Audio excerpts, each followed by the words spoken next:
Okay, hai. Good morning, selamat pagi. So, hari ini kita akan pergi kepada topik yang seterusnya iaitu pergerakan dan pertukaran gas di dalam badan manusia. Sebelum kita pergi kepada yang seterusnya, slide yang seterusnya. So, untuk pengetahuan kamu, pertukaran gas dalam manusia melibatkan dua jenis gas iaitu gas yang pertama iaitu gas oksigen. Di mana gas oksigen digunakan semasa kita menarik nafas. Yang kedua adalah gas karbon dioksida, di mana gas karbon dioksida ini akan dihembus keluar daripada badan manusia. Okay, seterusnya, so mari kita lihat bagaimana mekanisme pernafasan berlaku dalam tubuh badan manusia bermula daripada lubang hidung, rongga hidung, trakea sehingga ke bahagian peparu manusia. So sebelum ni kita dah belajar dalam sistem pernafasan manusia kita ada lubang hidung, kita ada rongga hidung, kita ada faring, kita ada laring dan kita ada trakea, kita ada bronchus, bronchiole dan juga alveolus. So hari ini kita akan pergi dengan lebih detail apa yang berlaku di alveolus sebab alveolus adalah kira panggil semacam stesen yang terakhir di mana di sinilah berlakunya pertukaran gas. So yang gambar yang cikgu tunjuk dekat slide ni sekarang adalah gambar struktur alveolus yang telah dibesarkan di mana di sinilah berlakunya pertukaran oksigen dan juga karbon dioksida. Cikgu ulang sekali lagi, kalau soalan tanya di manakah tempat berlakunya pertukaran gas, jawapannya adalah di kawasan alveolus, kawasan yang terakhir dalam mekanisme pernafasan. Okey. Nah kita tengok, kalau kita tengok daripada gambar rajah ini, kita ada dua arrow di mana arrow yang berwarna merah merupakan gas oksigen, di mana gas oksigen akan masuk ke dalam alveolus. So oksigen ni daripada trakea ni, trakea lalu daripada trakea, daripada luar masuk ke trakea, then bronchus, bronchial dan akhirnya akan ke alveolus. Manakala warna biru adalah gas karbon dioksida yang akan dihembus keluar. Okay, mari kita tengok. So apabila yang pertama, apabila udara sedutan yang membawa kandungan oksigen yang tinggi masuk ke bahagian alveolus, yang pertama tengok apa yang berlaku. Oksigen akan meresap masuk ke bahagian kapilari darah. So yang garisan panjang ni adalah bahagian kapilari darah. So oksigen ni akan meresap masuk ke mana? Akan meresap masuk ke dalam sel darah merah. Okey, apabila oksigen bergabung dengan sel darah merah yang mengandungi hemoglobin. So hemoglobin ni dia ada dalam sel darah merah. Maka kita akan panggil dia sebagai oksihemoglobin. Cikgu ulang sekali lagi.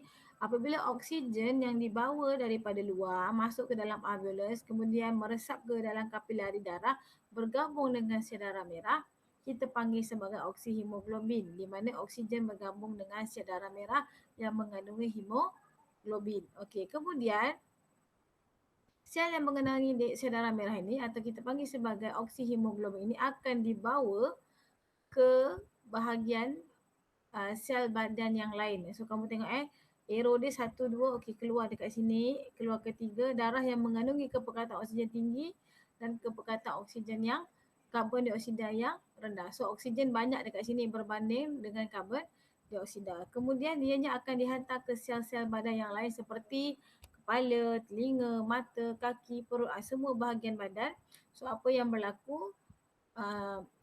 Oksigen yang dibawa oleh sel darah merah tadi akan diserap masuk semula ke dalam sel badan. Nampak gambar rajah ni, sel darah merah ni tadi kan bawa oksigen, kemudian dia akan meresap masuk ke dalam sel badan. So sel-sel badan ini mengandungi sel oksigen. Dalam masa yang sama, dalam sel badan ada gas karbon dioksida. So apa yang perlu dilakukan? Gas karbon dioksida ni perlu dikeluarkan daripada sel badan. Masuk gas oksigen, keluar gas karbon dioksida. So gas karbon dioksida yang tidak diperlukan oleh sel badan ini akan diserap masuk semula ke dalam kapilari darah, akan diserap semula oleh sel darah merah. Okey, kemudian dia akan bawa naik ke mana? Okey, pada waktu ini kepekatan oksigen dah rendah. Sebab apa dah rendah? Sebab oksigen semua telah diberi kepada sel badan. Manakala karbon dioksida diangkut balik. So kiranya macam sel darah merah ni kita anggap sebagai macam Grab. So Grab turunkan gas oksigen. So Grab ni pula akan ambil gas karbon dioksida untuk pergi mana? Untuk pergi semula kepada stesen yang kita panggil sebagai alveolus. Okay, darah yang mengandungi kepekatan oksigen rendah dan kepekatan karbon dioksida yang tinggi. Betul, sebab apa? Oksigen dah hantar dah dekat sel badan. Yang dia bawa sekarang adalah gas karbon dioksida. Okey, masuk semula kepada alveolus di ruangan kapilari darah. Okey, akan bergerak. Warna biru ni adalah darah yang mengandungi karbon dioksida. Okey, bila betul-betul sampai di alveolus, akan berlaku resapan. Sekali lagi resapan akan berlaku di mana gas karbon dioksida akan meresap keluar ke alveolus. Dia akan keluar pula daripada kapilari ini, dia akan keluar kepada alveolus. Karbon dioksida itu kemudian akan dibawa keluar melalui trakea, laring, faring dan akhirnya keluar melalui lubang hidung. So beginilah bagaimana berlakunya proses kita menyedut gas oksigen dan kita membebaskan gas karbon dioksida. Semuanya berlaku di kawasan alveolus. Di mana terletaknya alveolus? Alveolus terletak di paru manusia. Okey, mari kita pergi seterusnya. Okey, udara yang disedut ke dalam alveolus mempunyai kepekatan oksigen yang lebih tinggi. Okey, betul, sudah diterangkan tadi, berbanding daripada oksigen dalam darah. Maksudnya udara yang kita sedut ni kan bawa oksigen kan. Lagi banyak oksigen yang kita sedut tu berbanding oksigen yang sedia ada dalam darah kita. Sebab tu oksigen akan senang untuk meresap masuk melalui dinding alveolus sebab bilangannya yang lebih banyak. Okey, di dalam sel merah terdapat sebatian merah gelap yang kita panggil sebagai hemoglobin. Ini Cik sudah terangkan tadi dah. Dalam sel darah merah ada hemoglobin. Hemoglobin tadi ini akan berpadu dengan gas oksigen yang kita sedut tadi untuk membentuk oksihemoglobin. Oksihemoglobin adalah combination antara sel darah merah dan juga gas oksigen yang merupakan sebatian tidak stabil dan berwarna merah cerah. So, kalau kamu nak tahu darah manusia yang warnanya cerah, maksudnya dia mengandung, bukan cair tau, warna dia lebih cerah. Dia mengandungi banyak oksigen. Okey, darah yang mempunyai oksigen tadi tu diangkutlah daripada peparuh tadi ke jantung dan akan dihantar kepada bahagian badan yang lain. Cikgu dah cerita juga tadi, dah hantar ke telinga, hantar ke perut, hantar ke bahagian kaki. Okey, apabila darah sampai ke kawasan yang mempunyai oksigen yang rendah, maksudnya bahagian sel badan yang kurang oksigen, maka oksihemoglobin tadi akan terurai dan membebaskan molekul oksigen dan kembali menjadi hemoglobin. Tadi dia bawa oksihemoglobin kan? Okay, kemudian oksigen tu akan dihantar kepada bahagian-bahagian sel yang kurang oksigen. So bila dia dah buang oksigen tu, so dia akan jadi apa? Jadi darah merah sajalah, akan jadi hemoglobin. So apa yang hemoglobin tu buat? Okey, di dalam sel badan, apa yang berlaku pada sel badan? Tadi sel badan menerima oksigen kan? Oksigen meresap, mengoksidakan molekul glukosa. Glukosa ni apa? Bahan makanan yang kita makan. So semua bahan makanan yang kita makan akan ditukarkan kepada glukosa. Kemudian glukosa atas ni akan bergabung dengan gas oksigen, akan menghasilkan gas karbon dioksida dan air. Sebab tu tadi gas karbon dioksida tu dihembus keluar. Sebab semasa proses pengoksidaan glukosa dengan oksigen, dia akan menghasilkan gas karbon dioksida. So dia akan keluar melalui lubang hidung secara hembus nafas. Okey, dan tenaga. Selain daripada itu, tenaga juga dihasilkan semasa pengoksidaan glukosa melalui proses respirasi yang seperti persamaan di bawah. Glukosa campur gas oksigen akan dapat karbon dioksida, air dan juga tenaga. So cikgu tambah satu lagi, dia akan tambah tenaga. Sebab itulah kalau kita tengok dalam kehidupan seharian kita, kita perlukan makanan. Kita perlukan makanan walaupun bukannya makan nasi, kita perlukan makanan roti, nasi, mungkin dalam buah-buahan supaya kita sentiasa bertenaga. Berbanding kalau kita tengah berpuasa. Masa kita berpuasa, kita tidak dibenarkan untuk makan kan daripada pukul 7 pagi sehingga pukul 7 malam. So dalam tempoh masa tu kamu akan rasa badan kamu sangat lemah, sangat tidak berdaya, asyik nak tidur, rasa letih. Sebab apa? Kerana kita tidak ada tenaga. Kenapa tak ada tenaga? Kerana tidak ada makanan yang masuk dalam badan kita, maka makanan itu tidak boleh beroksida dengan gas oksigen. Okey. Mari kita tengok pula bagaimana gas karbon dioksida yang dibebaskan.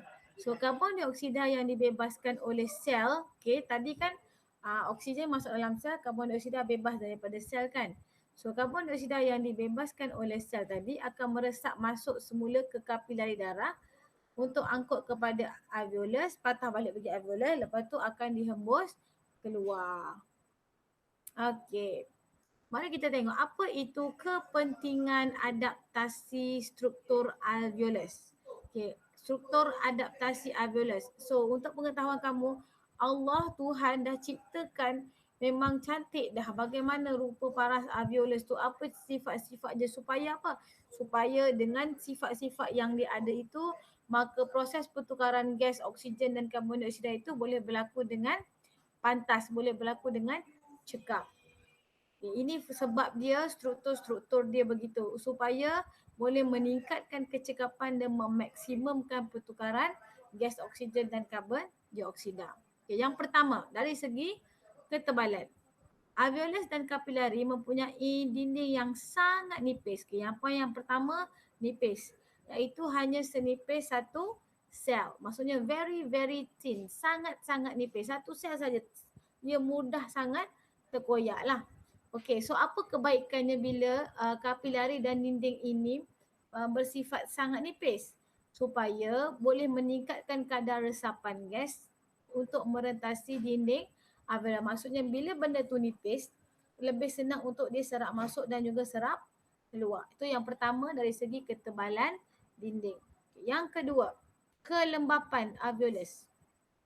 Dinding alveolus adalah lembap. Okay, tadi kita dah belajar dinding nipis setebal satu sel. Yang kedua, dindingnya lembap. So kenapa lembap? Supaya gas respirasi yang kita gunakan tadi, iaitu oksigen dan juga karbon dioksida, melarut dan seterusnya mudah untuk meresap ke dalam kapilari darah. Okay, yang poin yang kedua, kenapa kena lembap? Supaya senang gas oksigen tadi melarut dan meresap masuk ke dalam kapilari darah. Begitu juga gas karbon dioksida mudah melarut dan senang meresap ke dalam kapilari darah. Okay, yang ketiga, alveolus mempunyai jaringan kapilari yang meliputi alveolus. Kalau kamu tengok sini, di sekeliling alveolus ada banyak ni biru-biru dengan merah-merah ni kan. Dia diliputi dengan beribu-ribu, berjuta-juta jaringan kapilari. Kerana apa? Jaringan kapilari yang padat, yang banyak ini boleh meningkatkan kadar pertukaran gas. Maksudnya pertukaran gas itu boleh berlaku dengan pantas. Okay, ketiga adalah bilangan jaringan yang banyak. Manakala yang terakhir, yang keempat adalah luas permukaan alveolus. Okay, peparu ni mengandungi berjuta-juta alveolus. Maksudnya dekat dalam peparu kita ni terlampau banyak biji-biji ni. Okay, terlampau banyak sampai tahap berjuta-juta, di mana bila makin banyak maka luas permukaan untuk diabsorb oksigen ataupun untuk dibebaskan karbon dioksida adalah sangat luas. So memudahkan berlakunya pertukaran gas. Okey, ada masalah?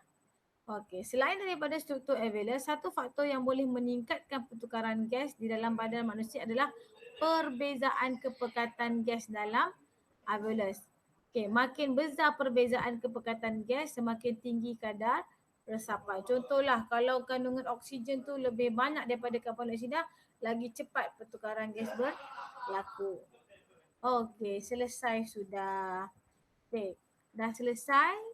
Cikgu minta kamu macam biasa untuk membuat latihan buku teks. Okay, cikgu bagi tahu di sini ya latihan apa.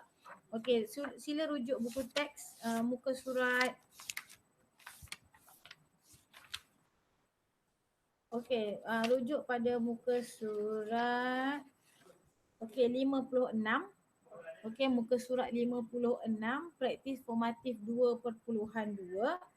Okey, sila jawab soalan 1. Okey, soalan 1. Soalan 3. Soalan 1, soalan 3. Okey, dan soalan 5. Cikgu ulang sekali lagi, soalan 1, soalan 3 dan soalan 5.